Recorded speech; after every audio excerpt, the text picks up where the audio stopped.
नागपूर शहरात सौंदर्यीकरणाच्या नावाखाली अनेक ऐतिहासिक जो ठेवा आहे ते सौंदर्यीकरणाच्या नावाखाली उद्ध्वस्त करण्याचा नाद जणू काही लागलेला आहे। त्यापैकीच नागपूर शहरात असलेला फुटाळा तलाव येथे म्युझिकल फाउंटेन तयार केलं गेलं आहे। आता तो फाउंटेन टेस्टिंगच्या नावावर अनेक नेते आले की त्यांना तो दाखवण्यात येतो, पण आतापर्यंत कुठल्याही नागपूर शहराचा किंवा इतर लोकांच्या करिता तो खुला केला गेलेला नाही। का तो खुला केला गेला नहीं ते अपन जानून घेऊया। आपल्या बरोबर पालीवाल साहेब आहेत। पालीवाल सर, क्या बताएंगे आप एक याचिका फुटाला तालाब के विरुद्ध में उच्च न्यायालय में डाले हुए हैं, क्या सुनावनी के दरमियान हो रहा है? देखिए, सुनावनी के दरमियान तो भी वो स्टेज पहुंचनी है। अभी तक के जितने डिपार्टमेंट को हमने नोटिसेस गए हैं हाई कोर्ट की तरफ से, उनने अपना रिप्लाई भी नहीं दिया है। वो जस्ट टालने वाली बात हो रही है।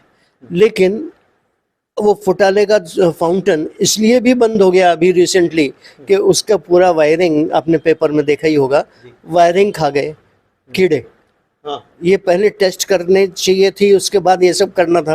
वो वायरिंग कीड़े खा गए, इससे वो चालू नहीं हो रहा है। उसके जो नोजल्स हैं वो कुछ चोरी चले गए बोलते हैं, कुछ ब्लॉक हो गए हैं। तो पहले आप ये तो देखिए कि वहाँ चलेगा कि नहीं, ये उनने ख्याल किया नहीं। उसकी पानी की टेस्टिंग ये सब जो होनी चाहिए थी प्रॉपर, वो हुई नहीं, शायद उसीलिए ये परिणाम हो रहा है।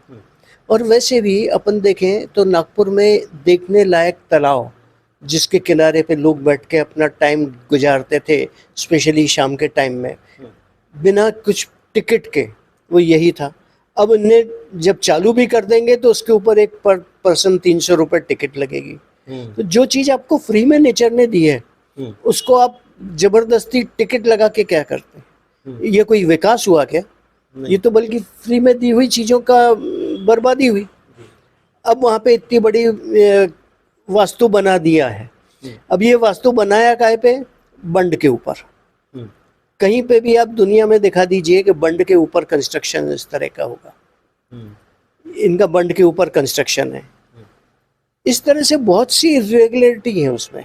तो हमने इसीलिए उसको चैलेंज किया है। जैसे अपने यहाँ हेरिटेज का एक ये है, ग्रेड 1 हेरिटेज, ये तालाब आता है ग्रेड 1 हेरिटेज में। अब ग्रेड 1 हेरिटेज में रूल के हिसाब से आप हाथ भी नहीं लगा सकते, वैसा कि वैसा आपको रखना है। तो उनने ग्रेड 1 हेरिटेज पे ये सब कंस्ट्रक्शन किया है। उसकी दीवार कई जगह से डैमेज हुई है, उसमें से जो पानी का सिस्टम था वो भी सब डैमेज है, बंद पड़ा हुआ है। और इतने बड़े बड़े वास्तु भी उनने उसके ऊपर, पाल के ऊपर ही बने हैं। ये इसी सब को चैलेंज किया है। इसके साथ हमने चैलेंज ये भी किया है, बाजू में बड़ा भारी पार्किंग बना रहे हैं। पार्किंग कहाँ बना रहे हैं? वो एग्रीकल्चर यूनिवर्सिटी की लैंड है, पीकेवी की लैंड है। अब पीकेवी को जो लैंड दी गई वो एक पर्पस के थ्रू दी गई, आपने वो पर्पस ही डिवेस्ट कर दिया। उधर आपने इतना बड़ा पार्किंग बना दिया, पार्किंग वो भी टोटल कॉमर्शियल। बोलते हैं हम ऊपर रेस्टोरेंट बनाएंगे, वो भी कॉमर्शियल। तो ये कॉमर्शियल पर्पस के लिए तो आप पब्लिक की प्रॉपर्टी क्यों यूज कर रहे हैं? ये तो पब्लिक की चीज है। या तो आप फिर फ्री में रखते तो भी बात थी, फ्री में भी नहीं है। उसके ऊपर इतनी हैवी ये है। एनएमसी ने पीछे से बोल दिया है कि हम इसकी रखरखाव का जो मेंटेनेंस का पोर्शन है वो हम नहीं कर सकते, इसलिए टिकट लगा। ये कोई तरीका नहीं हुआ ना। जो चीज़ आपको फ्री में देनी चाहिए, पहले अवेलेबल थी फ्री में, वो आपने टिकट में कर दी। ऐसे ही तालाब के अंदर एक बहुत बड़ा स्टेज टाइप बनाया जा रहा है। उसके लिए कितने टनों से मटेरियल अंदर पानी में डुबाया गया है। बोलते फ्लोटिंग है, लेकिन हमको मालूम है नक्शों के हिसाब से फ्लोटिंग नहीं है, परमानेंट स्ट्रक्चर टाइप ही है। आपके बोलने से फ्लोटिंग थोड़ा ही हो जाता है।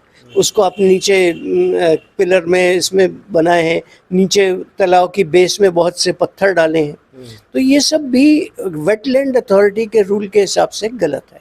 जी, वही मैं जाता हूँ। भारतीय अंतरिक्ष संशोधन संस्था की ओर से जो उसमें एक सूची में आया था कि वो एक जगह जो है वो आर्द्र लैंड है, वो वेटलैंड है, Wetland। तो वो ये अपने ये न्यायालय के सामने रखा हुआ है। ये पॉइंट भी हमने रखा है कि वेटलैंड अथॉरिटी के रूल्स जो हैं उनको आप फ्लाउट कर रहे हैं, उनके रूल मान नहीं रहे, बल्कि बोल रहे हैं कि ना ये तालाब वेटलैंड में आता ही नहीं है, जबकि यही दिया हुआ है।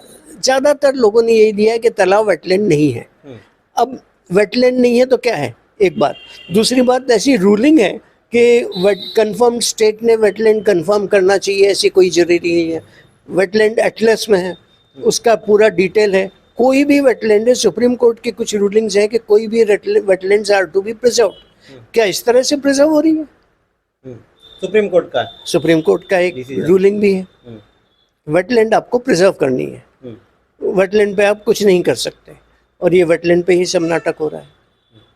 तो ये जनता के लिए क्या मीन्स इसमें फायदा हो रहा है या नुकसान ही हो रहा है जनता का? कि जनता के लिए एक सबसे बड़ा नुकसान है कि ये जो वाटर टेबल है ग्राउंड वाटर का, उसको डिस्टर्ब कर रहा है। तो ग्राउंड वाटर डिस्टर्ब कहाँ तक कर रहा है? बर्डी तक के। अच्छा। वहाँ से फुटाला तालाब का जो ग्राउंड वाटर सीपेज है अंदर जाता है जमीन में, वो जमीन में से भी बहता है, जो अपने को कुओं के रूप में मिलता है, वो बर्डी तक के इफेक्ट हो रहा है। और पानी उसमें से लीक कर रहा है, तो जितना पानी स्टोर होना चाहिए उतना पानी स्टोर हो नहीं रहा है, न होगा। जी, ये जो फुटाड़ा फाउंटेन, जो म्यूजिकल फाउंटेन बनाने का क्या उद्देश्य होना चाहिए इन नेताओं का, इन पक्षों का या किसी राजनीतिक दलों का? देखिए, ये सब वोट सेंट्रिक काम है। उनको लगता है कि नागपुर की पब्लिक को आप बुद्धू बना के वोट लेते रहेंगे। ठीक है, सही भी होगा गलत होगा इस पे अपन नहीं डिबेट करें, लेकिन आप लॉन्ग टर्म देखिए तो कितनी गलत चीज है। आप नेक्स्ट जनरेशन को क्या दे रहे हैं? नेक्स्ट जनरेशन के पास जो फ्री में अवेलेबल था उसको भी आपने कर दिया बराबर। तो एकूणच आपण पाहिलं की त्या पाण्याचं क्षमता काय आहे, ते झेलू शकतात की नाही, जो जिथे जे काही म्युझिकल फाउंटेन बनवलं आहे, ज्या कन्स्ट्रक्शन ज्या प्रकारे करताय तिथले ते ज्या वायरिंग आहे त्या किड्यांनी खाल्लं आहे।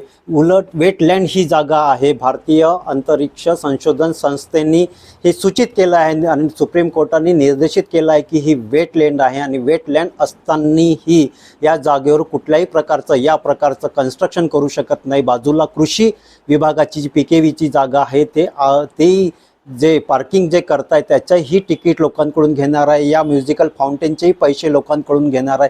म्हणजे लोकाउपयोगी ही जरी असलं पण हे लोकांना, जनतेला हा पैसा देऊनच इथे या सगळ्या गोष्टी उपभोगता येईल आणि हे वेगवेगळ्या नेत्यांना इथे बोलवल्या जाते। जेव्हाही कोणी आलं तेव्हा चाचणीच्या दृष्टिकोनातून त्यांना दाखवल्या जातं आणि आम्ही या प्रकारचं नागपूर शहरात सौंदर्यीकरण करतो हे दर्शविल्या जातं आणि यामध्ये जनतेचंच नुकसान आहे असं स्वच्छ फाउंडेशनचे पालीवाल सर असे म्हणतात आहे। त्यामुळेच त्यांनी उच्च न्यायालयात एक याचिका दायर केली। त्या याचिकेमध्ये आता काय होणार आहे त्याचा निकाल हा आता पुढच्या तारखेपर्यंत प्रलंबित आहे। कॅमेरा पर्सन अजित जोगीसह मी सुदर्शन बागडे, न्यूज नागपूर।